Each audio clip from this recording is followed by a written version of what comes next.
नमस्कार दोस्तों। बीपीएससी शिक्षक भर्ती क्वेश्चन बैंक की सीरीज में आज हम लोग 41, 42, 43 को कवर करेंगे।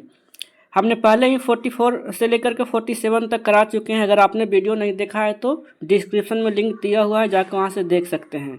तो चलिए बिना किसी देरी के वीडियो की शुरुआत करते हैं। ज्वालामुखी क्रिया की अंतिम प्रतीक क्या है? तो धुआंरे हैं, जिसे वाती मुख ही बोलते हैं। जहाँ पे ज्वालामुखी होता है वहाँ पे जो सल्फर डाइऑक्साइड के रूप में गैस निकलता है धुएं के रूप में, उसी के बारे में बात कर रहा है। एक विद्युत फ्यूज किस प्रभाव पर कार्य करता है? तो विद्युत धारा का तापीय प्रभाव पे। बिहार का उग्र कृषक नेता कौन था? तो स्वामी सहजानंद सरस्वती। किसने कर की नई व्यवस्था के विरुद्ध शोषणकारी शक्तियों का विरोध किया था? तो 1855-56 ईस्वी में बिहार के संथालियों ने।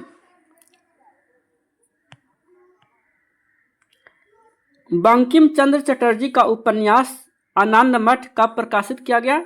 तो 1882 ईस्वी को प्रकाशित किया गया था। बंगाली भाषा में कोलकाता से किया गया था। सूखी बर्फ क्या है? तो ठोस कार्बन डाइऑक्साइड है।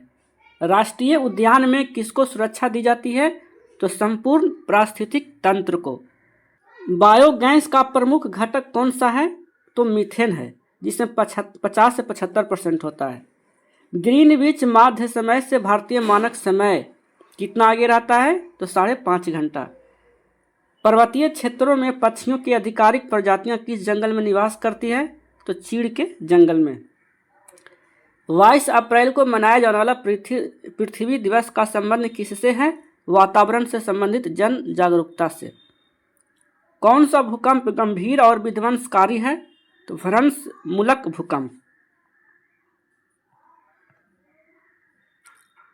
प्रथम गोलमेज सम्मेलन के समय भारत का गवर्नर जनरल कौन था? तो लॉर्ड इरविन था। और यह प्रथम गोलमेज सम्मेलन कब शुरू हुआ था? 12 नवंबर 1930 को। ये डायरेक्ट पूछा हुआ है, महीना भी पूछा हुआ है, तो नवंबर कम से कम आपको याद रखना है, नवंबर 1930 ईस्वी। शांत घाटी, जिसे साइलेंट वैली भी कहते हैं, किस राज्य में स्थित है? तो केरल में। अम्लीय वर्षा के लिए प्रदूषक क्या है? तो सल्फर डाइऑक्साइड है। 1953 ईस्वी में राज्य पुनर्गठन आयोग के सदस्य कौन कौन थे? तो फजल अली, के.एम. पनिकर, हृदयनाथ कुंजरू। पृथ्वी एवं सूर्य के बीच अधिकतम दूरी किस में होती है? तो अपसौर में होती है, जिसे बोलते हैं एपीहिलियन में बोलते हैं इंग्लिश में, जो 4 जुलाई को घटित होती है। उपसौर जो 3 जनवरी को घटित होती है, सबसे न्यूनतम दूरी होती है, जिसे पेरीहिलियन में बोलते हैं इंग्लिश में।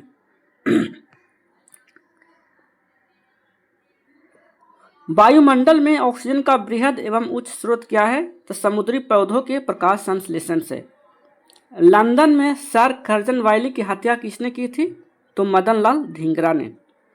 ऑपरेशन वर्गा ने भारत की किस राज्य सरकार के लिए देश में संधारणीय समर्थन प्राप्त किया था? तो पश्चिम बंगाल में राज्य सरकार। साइटोकानिन कैसा हार्मोन है?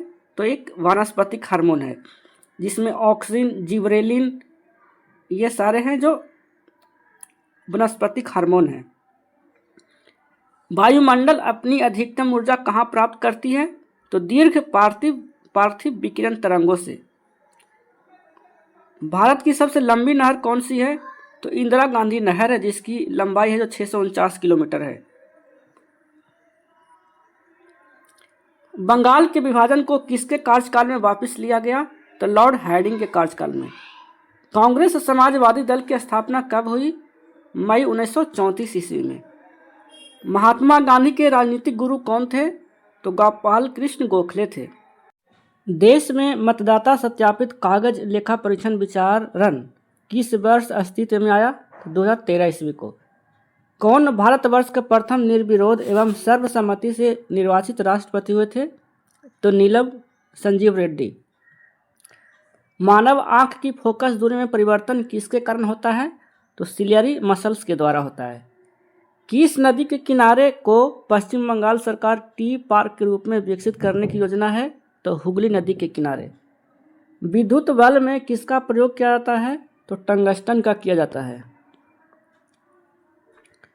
शीत ऋतु में तमिलनाडु के तटीय क्षेत्रों में वर्षा होने का क्या कारण है? तो लौटते हुए दक्षिण पश्चिम मानसून के कारण। बाढ़ को रोकने के लिए सबसे उत्तम विधि क्या है? तो वन रोपण। दिल्ली के लाल किले में आज़ाद हिंद फौज का प्रसिद्ध मुकदमा कब हुआ? तो 1945 ईस्वी को। कौन भारत के प्रधानमंत्री थे जब 73वां एवं 74वां संविधान संशोधन अस्तित्व में आया? तो पीवी नरसिम्हा राव के समय, जो पंचायत और नगर पालिका से संबंधित था। रासायनिक भाषा में जंग क्या है?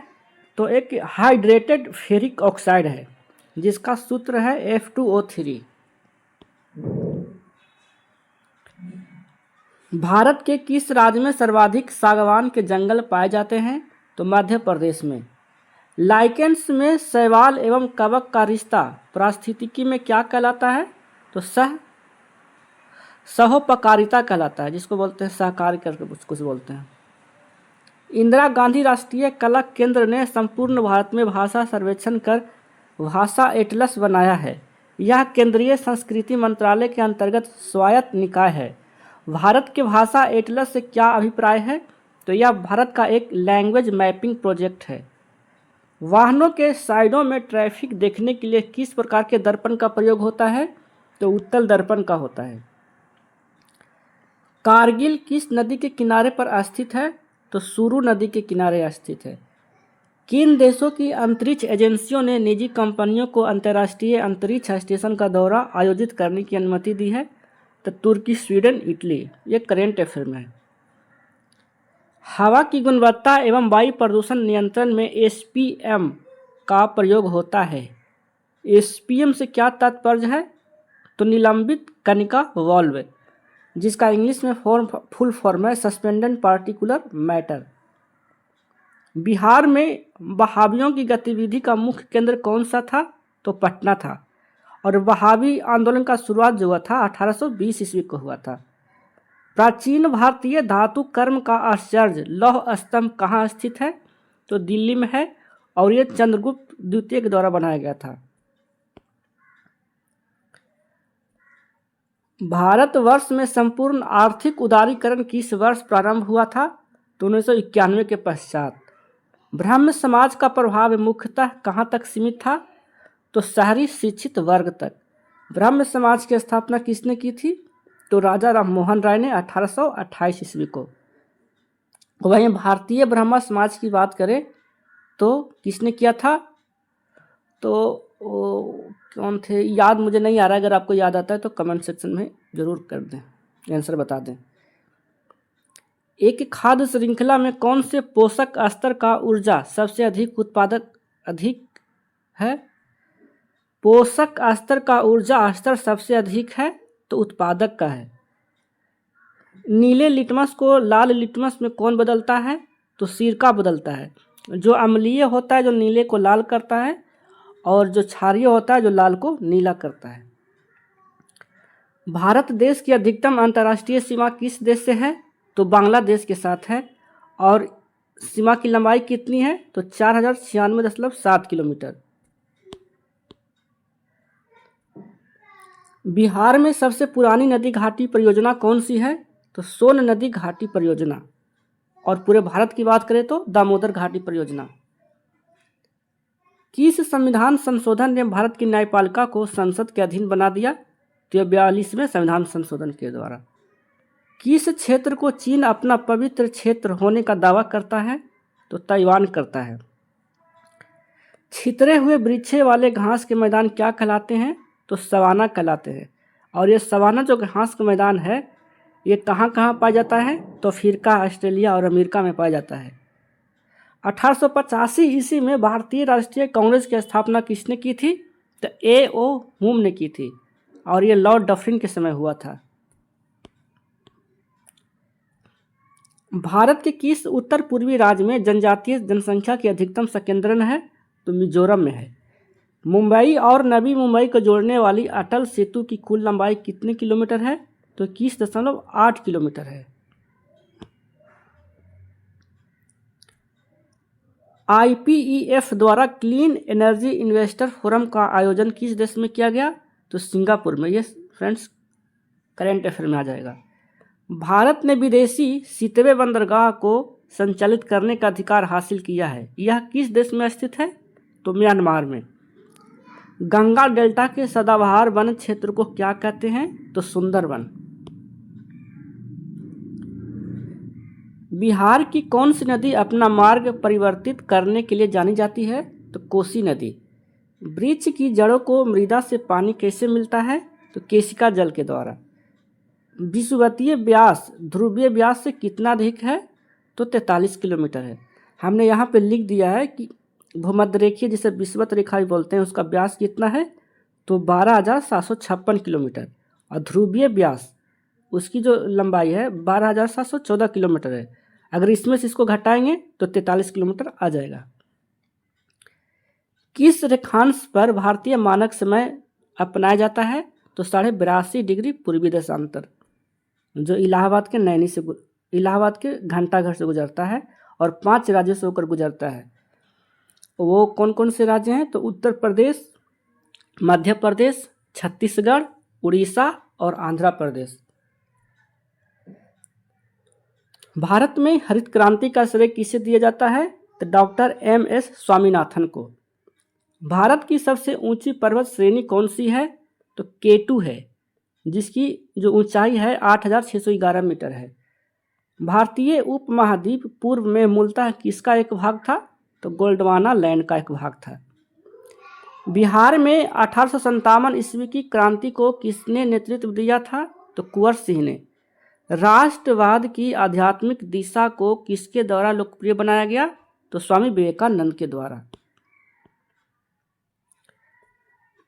भारत के स्वतंत्रता आंदोलन के दौरान गहन राष्ट्रवादी विचारों को किस समाचार पत्र के द्वारा प्रचारित किया गया था? तो अमृत बाजार पत्रिका के द्वारा। और इसके संपादक कौन थे? तो शिशिर कुमार घोष थे। 1918 ईस्वी में अहमदाबाद के मिल मालिकों और मजदूरों के मध्य विवाद में किसने हस्तक्षेप किया था? तो महात्मा गांधी ने। बिहार के किस वामपंथी नेता ने बिहार प्रांतीय किसान सभा को लोकप्रिय बनाया? दयानंद शर्मा ने। मूडीमैन कमेटी को किसकी कार्यप्रणाली पर रिपोर्ट देने के लिए नियुक्त किया गया था? तो द्वैध शासन प्रणाली की रिपोर्ट देने के लिए। देश के बाहर स्वतंत्र भारत की अस्थायी सरकार को संगठित करने में कौन बढ़ाया? तो सुभाष चंद्र बोस और राजा महेंद्र प्रताप ने। मतलब कहने का मतलब ये हुआ कि भारत के अलावा किसी और दूसरे देश में अस्थायी सरकार बनाना। तो सुभाष चंद्र बोस जी बनाए थे सिंगापुर में, और राजा महेंद्र प्रताप बनाए थे काबुल में। सबसे पहले राजा महेंद्र प्रताप बनाए थे, उसके बाद सुभाष चंद्र बोस बनाए थे 1943 ईस्वी में शायद। जिंक ऑक्साइड का साधारण रूप से किसके उत्पादन में उपयोग होता है? तो घोलकों और विस्फोटकों में होता है। मानव शरीर के यकृत एवं मांसपेशियों में संधारित ग्लाइकोजन का रूप क्या होता है? तो पॉलीसेकेराइड होता है। रक्त में त्रुटिपूर्ण हीमोग्लोबिन किसमें दिखता है? तो दात्र कोशिका अरक्तता में, जिसको सिकल सेप कहते हैं। जो एनीमिया का जो प्रकार होता है, जो हसिया प्रकार का, उसी का बात कर रहा हूँ। उसमें त्रुटि मतलब अगर बढ़िया से हीमोग्लोबिन नहीं बन पाता है तो उसका जो हसिये के आकार को होता है उसी को बोलते हैं सिकल सेप। ये दात्र कोशिका अरक्तता का ये इंग्लिश वर्ड है, सिकल सेप।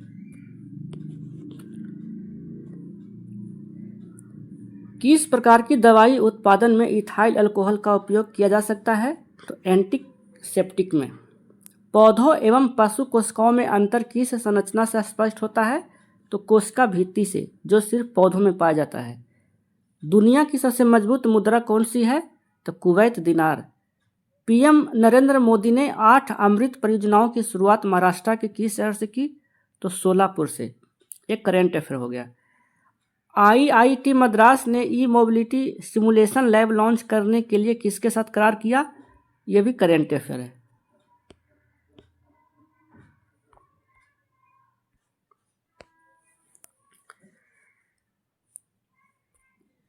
अष्टक का नियम किसके द्वारा स्थापित किया गया था? तो जॉन अलेक्जेंडर न्यूलैंड्स के द्वारा। और ये अष्टक का जो नियम था परमाणु द्रव्यमान पर आधारित था, और उस समय ज्ञात जो संख्या थी तत्वों की जो 56 थी। कौन सा समूह 17 का सबसे अधिक प्रतिक्रियाशील तत्व है? तो फ्लोरीन है, और यह सबसे अधिक विद्युत ऋणात्मक भी है। कार्बन डाइऑक्साइड अपनी किस गतिविधि के कारण एक ग्रीन हाउस गैस है? तो गर्मी को अवशोषित करता है इसके लिए, और इसकी जो मात्रा है वायुमंडल में कितनी है? तो 0.03% है। मानव स्वास्थ्य पर ओजोन परत का कौन सा हानिकारक प्रभाव है? त्वचा कैंसर का। प्रदूषकों को कम करने के लिए पौधे के उपयोग से जुड़ी बायो रेमेडिएशन प्रक्रिया है? तो फाइटो रेमेडिएशन। कौन खनिज ऊर्जा भंडारण और एडीपी को एटीपी अणुओं में स्थानांतरित करने में प्रमुख भूमिका निभाता है? तो फास्फोरस। एटीपी। केंचुए सांस कैसे लेते हैं? तो त्वचा के द्वारा। कौन दाएं वेंट्रिकल से ऑक्सीजन रहित रक्त को फेफड़ों तक ले जाता है? तो फुसफुस धमनी। हमने एक फिगर ऐसा बना दिया है, आप अगर कोई देखे होंगे तो उनको समझ में आ जाएगा। यहाँ से इस पॉइंट से जो है रक्त यहाँ पे आता है और फिर ऐसे होकर चला जाता है फेफड़ा में, फिर फेफड़े से ऐसे आता है लेफ्ट वेंट्रिकल में, उसके बाद ये चला जाता है एरोटा में।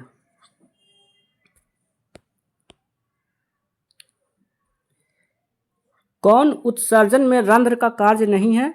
तो पोषक तत्वों को अवशोषित करना। पुस्तक on the series of species किसके द्वारा लिखी गई पुस्तक थी? तो चार्ल्स डार्विन के द्वारा। चुंबकीय क्षेत्र में घूम रहे तार में प्रेरित धारा की दिशा पहचानने के लिए किस नियम का उपयोग किया है? तो फ्लेमिंग के दाएं हाथ का नियम।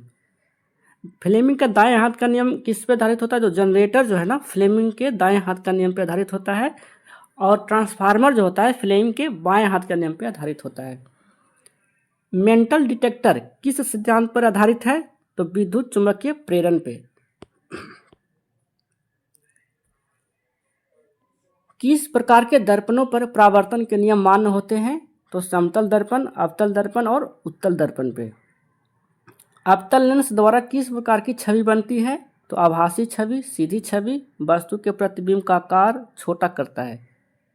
निकट दृष्टि दोष को क्या कहते हैं? तो मायोपिया कहते हैं, और इसे अवतल दर्पण के द्वारा ठीक किया जाता है।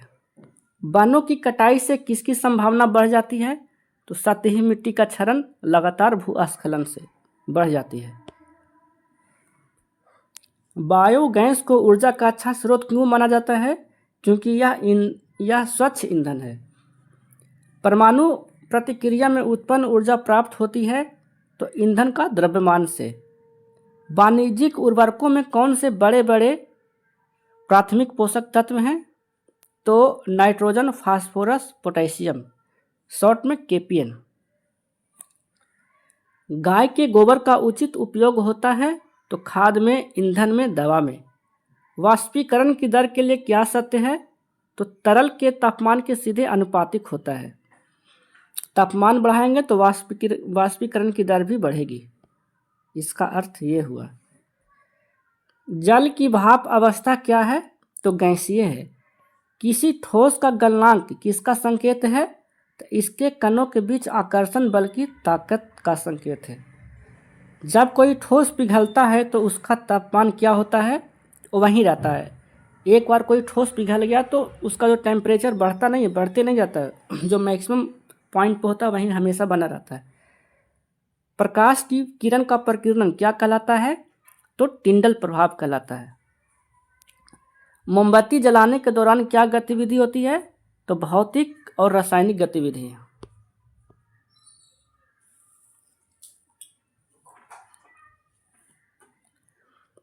कौन कौन सा तत्व कमरे का तापमान पर तरल अवस्था में होता है? तो पारा और ब्रोमीन होता है। जबकि पारा है जो धातु है और ब्रोमीन है जो अधातु है। अगर पूछे कि कौन सा धातु कमरे के तापमान पे तरल अवस्था में होता है तो आंसर ब्रोमीन हो जाएगा। अधातु की बात करेगा तो पारा हो जाएगा। ऑक्सीजन का परमाणु द्रव्यमान कितना होता है? तो 16 होता है। सल्फर की परमाणुकता क्या होती है? तो 8 होती है। जैसे एसेट लिखते हैं ना, एसेट, तो वहीं 8 जो हो गया उसका परमाणुकता हो गया। जब किसी यौगिक में एक धातु और एक अधातु होती है तो धातु का नाम या प्रतीक लिखा जाता है तो प्रथम में लिखा जाता है। जैसे सोडियम क्लोराइड लिखना है तो सोडियम धातु है, क्लोराइड अधातु है, तो NaCl लिखते हैं। तो धातु को पहले लिखा और अधातु को बाद में लिखा। न्यूट्रॉन का द्रव्यमान क्या है? तो लगभग 1 प्रोटॉन के बराबर होता है। 80 ग्राम हीलियम में शामिल है तो 20 मोल्स शामिल है। कैसे? तो हीलियम का जो यहाँ पे मैंने लिख दिया है 80 ग्राम हीलियम का जो परमाणु भार होता है 4, तो 80 में हम 4 से भागा देंगे, जो 20 आएगा वही मोल प्राप्त होगा।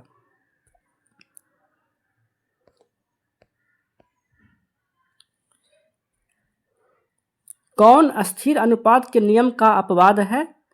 तो फेरस ऑक्साइड है। अस्थिर अनुपात का नियम किसने दिया है? तो जोसेफ प्रॉस्ट ने दिया था और ये पूछा हुआ क्वेश्चन है। आइसोटोप की विशेषताएं क्या है? तो समान रासायनिक लेकिन भिन्न भौतिक गुण होते हैं, उसको आइसोटोप बोलते हैं और हिंदी में बोलते हैं समस्थानिक। कौन सा जोड़ा आइसोबार का प्रतिनिधित्व करता है? आइसोबार मतलब होता है समभारिक, जिसकी द्रव्यमान संख्या समान हो। तो यहाँ पे हम देखेंगे ऊपर का जो पार्ट्स होता है वो परमाणु भार को दर्शाता है, तो 40-40 दोनों में सेम है, तो ऑप्शन के अनुसार दिया है आंसर, तो ये हो जाएगा आंसर। किस प्रतिक्रिया को अपघटन प्रतिक्रिया भी कहा जाता है? तो थर्मल अपघटन प्रतिक्रिया को कहा जाता है। अपघटन प्रतिक्रिया किसे कहते हैं? तो कार्बनिक पदार्थों को टूटने को कहते हैं अपघटन प्रक्रिया। प्रतिक्रिया 2MgI2 प्लस MnSO3 का होल 2 MgSO4 का होल 3 प्लस MnI4, ये क्या हो गया? दोहरा विस्थापन अभिक्रिया है। दोहरा विस्थापन किसे कहते हैं? आयन है जो एक दूसरे को चेंज कर लेते हैं। जैसे यहाँ पे Mg में फर्स्ट में I था, लेकिन यहाँ SO3 हो गया और इसमें SO3 की जगह पे I4 आ गया, तो आयनों का आदान प्रदान हो गया यहाँ पे। ब्रायोफाइट का मुख्य पादप शरीर है तो अगुणित। मेटामेरिकली खंड शरीर फाइलस किस में मौजूद होते हैं? तो आर्थ्रोपोडा एनलिडा फाइलम में होते हैं। मेटामेरिकली को सोमाइट ही बोलते हैं। और जैसे खंड की श्रृंखला, मतलब छोटे छोटे खंड की श्रृंखला जैसे जुड़े उजड़े होते हैं शरीर में, जैसे आर्थ्रोपोडा हो गया, आर्थ्रोपोडा में कौन होता है? कीट पतंगे आता है जो आर्थ्रोपोडा में आता है। एनलिडा में हो गया केंचुआ हो गया, तो केंचुआ में छोटे छोटे खंड जुड़ के एक लंबा खंड बन जाता है, उसी की बात कर रहा है। तो आर्थ्रोपोडा और एनलिडा सोमाइट में आता है, जिसे मेटामेरिकली इंग्लिश में बोलते हैं। किसको छोड़कर सभी प्रोकैरियोटिक्स में कोशिका झिल्ली के चारों ओर एक कोशिका भित्ति होती है? तो माइकोप्लाज्मा और पीपीएलओ को छोड़ करके। पीपीएलओ का फुल फॉर्म क्या है? तो प्लूरोनिमोनिया लाइक ऑर्गेनिज्म। ये सभी में होता है, प्रोकैरियोटिक कोशिका में कोशिका भित्ति होता है, लेकिन ये दोनों में प्रोकैरियोटिक होते हुए भी इसमें कोशिका भित्ति नहीं होता है। किस गुणसूत्र पर गैर रंजित द्वितीयक संकुचक को क्या कहा जाता है? तो उपग्रह, जिसे सैटेलाइट बोलते हैं। जब आपने पढ़ा होगा डीएनए तो उसमें पता चलेगा कि सैटेलाइट किसे कहते हैं। जब दो जहाँ पे ज्वाइंट होता है ना, वहीं पे सैटेलाइट बनता है। प्रति मिनट वृक्कों द्वारा बनने वाले निस्यंदन की मात्रा कहलाती है ग्लोमेरुलर निस्यंदन दर। एक कार का भीड़ भरी सड़क पर चलना किसका उदाहरण है? गैर समान गति। दूरी समय ग्राफ में कौन सा चर बाई अक्ष पर आलेखित किया जाता है? तो दूरी को हम जो ऐसे अगर मान लो, जो हमने फिगर यहाँ बना रखा है ऑलरेडी, तो जो बाई का जो मान है ना, वहाँ पे दूरी का डेटा देंगे और एक अक्ष पर समय का डेटा देंगे। ये नहीं कि उल्टा नहीं कि एक्स ऊपर रहेगा बाई नीचे रहेगा आधार पे, जैसा है वैसा रहेगा। कौन सा समीकरण स्थिति समय संबंध को दर्शाता है? तो S बराबर ut plus half AT square, जो गति का दूसरा नियम भी है। बल की SI इकाई क्या है? तो न्यूटन है।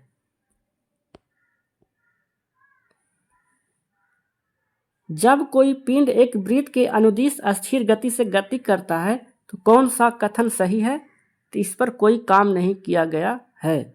स्थिर गति से काम कर रहा है तो उस पर कोई काम नहीं किया गया है।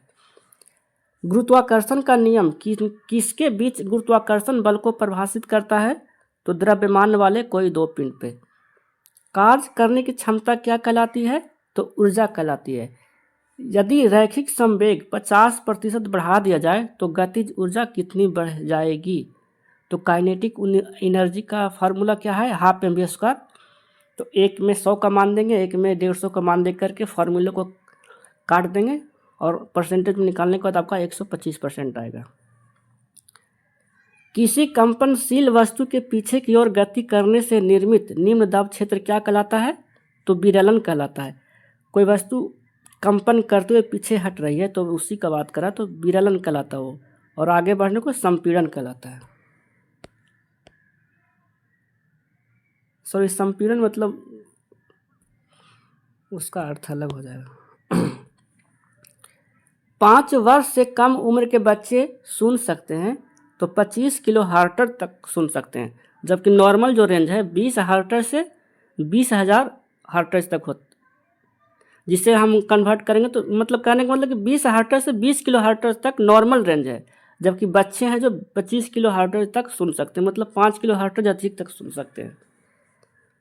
मानव कान का कौन सा भाग बाहरी स्रोत से आने वाली ध्वनि की प्रतिक्रिया में कंपन करता है? तो कान की झिल्ली करता है। उत्प्लावन बल को और किस नाम से जाना जाता है? तो जोर बल के नाम से। भारत में किस प्रकार का मानसून सर्वाधिक देखा जाता है? तो दक्षिण पश्चिम मानसून। कौन सी प्रक्रिया द्वारा कार्बन डाइऑक्साइड के रूप में वायुमंडल में लौट जाती है? तो श्वसन और क्षयग्रस्त जीव के माध्यम से। कौन कौन से एक प्रबल अम्ल है? तो हाइड्रोक्लोरिक अम्ल और सल्फ्यूरिक अम्ल।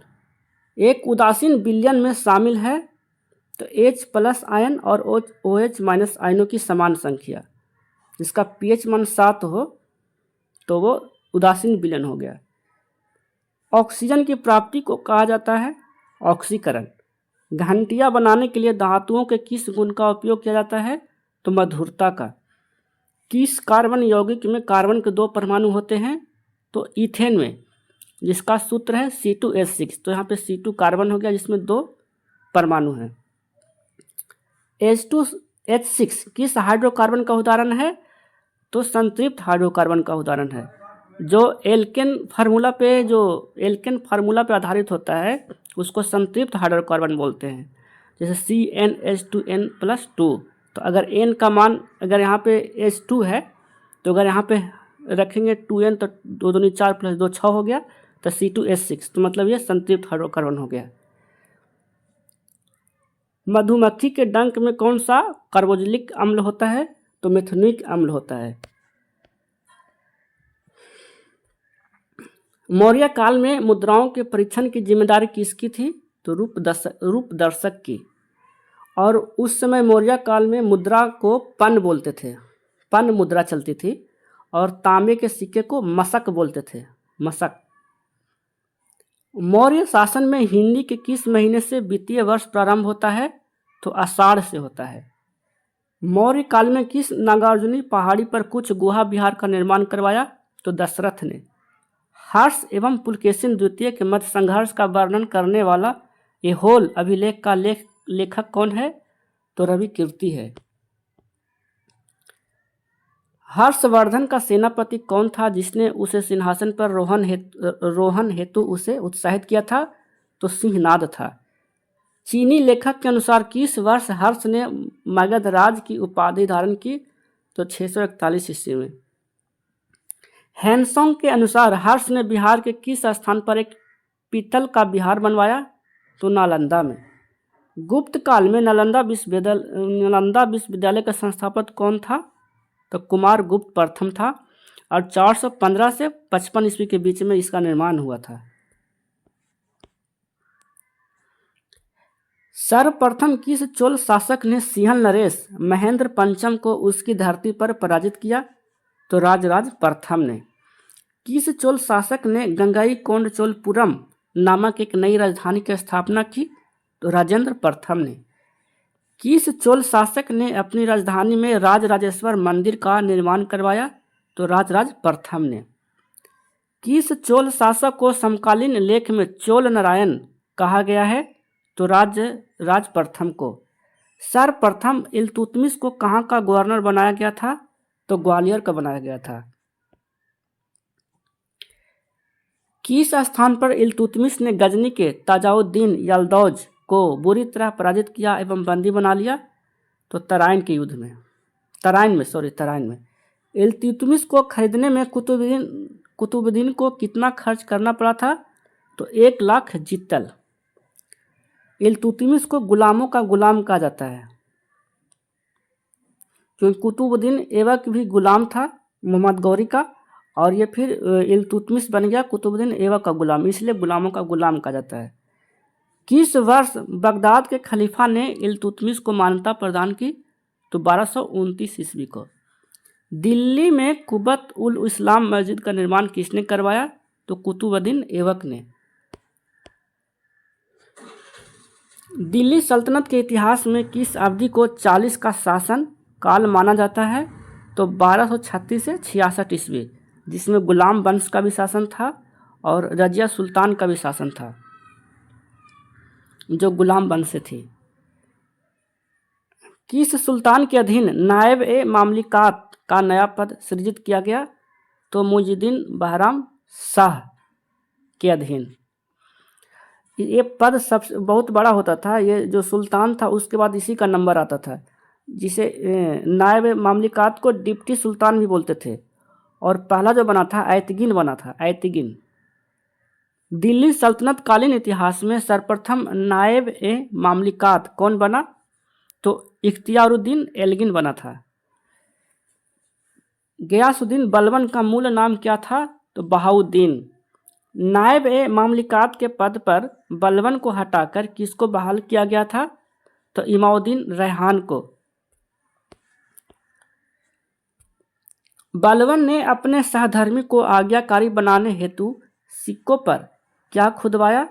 नासिर अमीर उल मोमिन। मामलुक वंश का अंतिम शासक कौन था? तो शमसुद्दीन कैमूर्स था। किस राजपूत शासक के दरबार में अकबर का जन्म हुआ था? तो राणा बिरसाल के दरबार में। जन्म कब हुआ था? तो 15 अक्टूबर 1542 ईस्वी को पाकिस्तान के अमरकोट में। किस स्थान पर अकबर का राज्यारोहण हुआ था? तो कालानौर में हुआ था 1556 ईस्वी को। अकबर की अंतिम विजय किस पर थी? तो असीरगढ़ पर थी। अकबर ने मजहर की घोषणा किस वर्ष की? तो 1579 ईस्वी को। अकबर ने बुलंद दरवाजा कहाँ बनवाया? तो फतेहपुर सीकरी में। हड़प्पा सभ्यता को किस ऐतिहासिक चरण में रखा जा सकता है? तो आद ऐतिहासिक, जिसका इतिहास लिखा तो गया है लेकिन कोई पढ़ नहीं सका है, उसको बोलते हैं आद ऐतिहासिक। सिंधु घाटी सिंधु घाटी स्थल सुतका गेंडोर किस नदी के किनारे के मुहाने पर स्थित है? तो दास्क नदी, और ये जो स्थल है पश्चिमी तट पर है। हमने यहाँ पे एक ऐसा है, तो ये इस जगह पे स्थित है सुतकोंडापुर, और इसके जो पूर्व साइड में है आलमगीरपुर है, उत्तर में है जो उत्तर में कौन सा जगह है, दक्षिण में दैमाबाद, उत्तर का मुझे याद नहीं आ रहा है। सिंधु घाटी स्थल हुलास भारत के किस राज्य में स्थित है? तो उत्तर प्रदेश में। यूनानी साहित्य में चंद्रगुप्त मौर्य को किस नाम से वर्णन किया गया है? तो सैंड्रोकोटस को।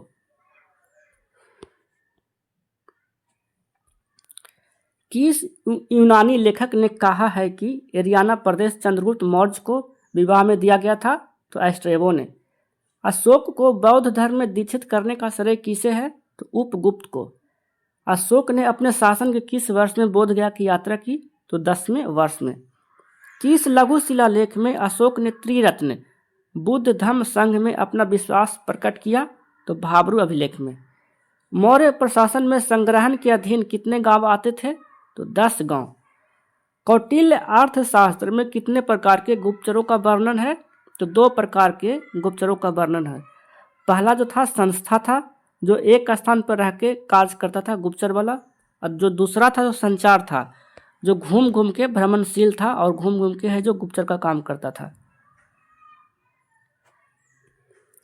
अटल सुरंग की कितनी लंबाई है? तो 9.02 किलोमीटर। भारत का सर्वाधिक अंतर्राष्ट्रीय व्यापार किस देश के साथ होता है? तो चीन के साथ होता है। सुंदरी वृक्ष कहाँ पाया जाता है? तो सुंदरबन डेल्टा में।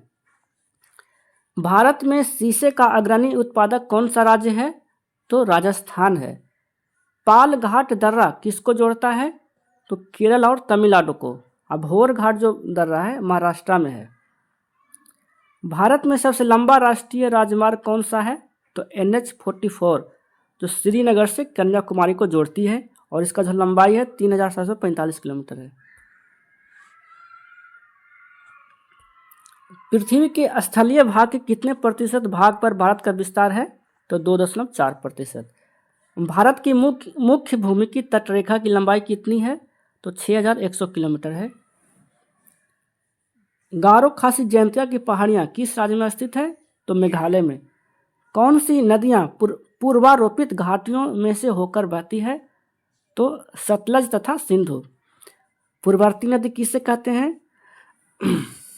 जब वहाँ पे कोई अवरोध, जैसे यहाँ पे ये जो सतलज और सिंधु नदियाँ जहाँ से निकलती है, वहाँ पे जब हिमालय निकल रहा था, उद्भव हो रहा था, फिर भी इसने अपना रास्ता नहीं बदला और हर रास्ता अपना बरकरार रखा, उसी की बात कर रहा है, उसी को बोलते हैं पूर्ववर्ती नदी। तो हिमालय के उस साइड से जितनी भी नदियाँ निकलती हैं सब पूर्ववर्ती नदी कहलाएगी। किसने 1951 ईस्वी में प्रस्तावित किया कि मानसून ग्रहीय पवनों और दाव पेटियों का ऋतुवार स्थानांतरण मात्र है? तो फ्लोन ने। राष्ट्रीय उद्यानों में से किस उद्यान में 20 चीते छोड़े गए? तो कूनो में। ये करेंट अफेयर हो जाएगा। पर्वत चोटियों में से किस चोटी को प्रादेशिक भाषा में सागर माथा कहा जाता है? तो एवरेस्ट को, जो नेपाल में है। भूटान में स्थल का कितना भाग हिमनदों से आच्छादित है? तो लगभग 3%। म्यांमार की राजधानी कहाँ है? तो नेपिता। ग्लोब पर अक्षांश रेखाओं तथा देशांतर रेखाओं की संख्या क्या है? तो अक्षांश रेखा की संख्या 181 और देशांतर रेखा की संख्या 360। कहीं कहीं पे अक्षांश रेखा की संख्या 180 भी देता है अधिकांशतः, यहाँ पे 181 दिया है। बिहार के किस जिले में बॉक्साइट प्रचुर मात्रा में मिलती है? तो जमुई में। काली कपासी वाली मिट्टियों का निर्माण कैसे हुआ? तो दक्कन लावा के अपक्षय के द्वारा। भारत का कौन सा प्रदेश मृदा क्षरण से बुरी तरह प्रभावित है? तो चंबल बेसिन। कॉफी उत्पादन के लिए कौन सा क्षेत्र जाना जाता है? तो नीलगिरी जाना जाता है। नागार्जुन सागर परियोजना किस नदी पर स्थित है? तो कृष्णा नदी पर स्थित है। भारत में मत्स्य में अग्रणी प्रदेश कौन सा है? तो आंध्र प्रदेश है। भारत में गेहूं का सबसे बड़ा उत्पादक राज्य कौन सा है? तो उत्तर प्रदेश। भारत में मैग्नीज आयास का सबसे बड़ा उत्पादक राज्य कौन सा है? तो मध्य प्रदेश। संसदीय सर्वोच्चता के सिद्धांत का अनुसरण किस देश में किया जाता है? तो ब्रिटेन में। भारत में पिछड़े वर्गों की पहचान हेतु सर्वप्रथम आयोग किसकी अध्यक्षता में गठित किया गया था? तो काका कालेकर की अध्यक्षता में। स्वतंत्रता के समय किस रियासत के शासक पाकिस्तान में शामिल होना चाहते थे परंतु जनता भारत में शामिल होना चाहती थी?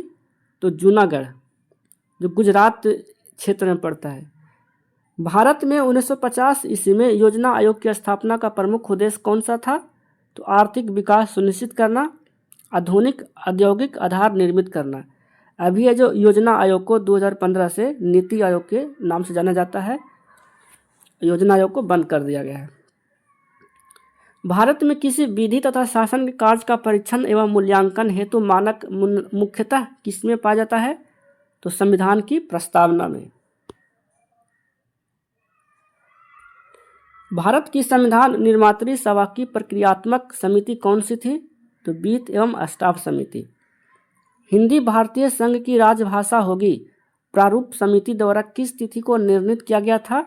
तो 14 सितंबर 1949 ईस्वी को, और इसी दिन से है जो हिंदी दिवस मनाया जाता है 14 सितंबर को।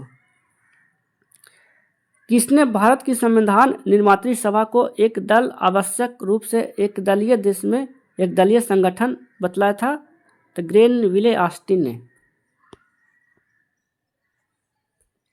भारत की संविधान की प्रस्तावना में कितने प्रकार की स्वतंत्रताएं प्रदत्त की गई है? तो 5 प्रकार की, जिसमें विचार, अभिव्यक्ति, विश्वास, धर्म और उपासना, ये 5 प्रकार की स्वतंत्रता प्रदान की गई है। बिहार में किस क्षेत्रीय परिषद के क्षेत्र में है? तो पूर्वी क्षेत्रीय परिषद के क्षेत्र में आता है, जिसका मुख्यालय जो कोलकाता में है। कितनी सीटें भारत में स्थानीय शासन की संस्थाओं के अंतर्गत महिलाओं के लिए आरक्षित पाई जाती है? तो कुल सीटों की 1/3। पिछड़ी जातियों के लिए राष्ट्रीय आयोग भारत के संविधान के किस संशोधन द्वारा निर्मित किया गया था? तो 102वें संविधान संशोधन के द्वारा। संसद के सदस्यों को शपथ का प्रारूप भारत के संविधान की किस अनुसूची में पाया जाता है? तो 3य अनुसूची में पाया जाता है। कौन सा संवैधानिक संशोधन भारत के राष्ट्रपति की मंत्रिपरिषद की सलाह के अनुसार कार्य करने हेतु बाध्यता है? तो 42वें संविधान संशोधन। भारत में एक राज्य की विधान परिषद की अधिकृत संख्या कितनी हो सकती है? तो यह राज्य की विधानसभा की कुल संख्या की 1/3 से अधिक नहीं हो सकती है। 6 वर्ष से 14 वर्ष तक के बच्चों की शिक्षा का अधिकार भारत में किस संवैधानिक संशोधन द्वारा उनका मूल अधिकार बना दिया गया है? तो 86वें संविधान संशोधन के द्वारा, और जिसमें अनुच्छेद 21A जोड़ा गया, तब से यह मौलिक अधिकार बन गया। किसने कहा था कि लोकतंत्र सर्वोत्तम है, यह संदेश से परे है?